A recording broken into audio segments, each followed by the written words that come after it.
You ask Tiger to calculate. This deals with linear inequalities with one unknown.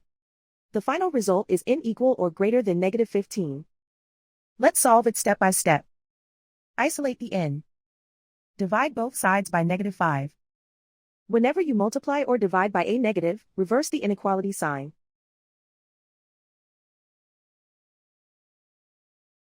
Cancel out the negatives.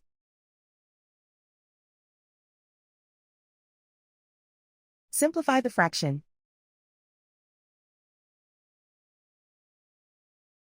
Move the negative sign from the denominator to the numerator.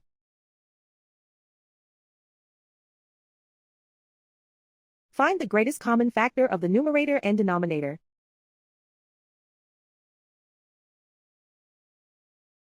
Factor out and cancel the greatest common factor.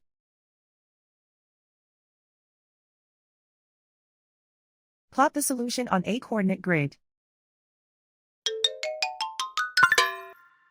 And so the final result is n equal or greater than -15.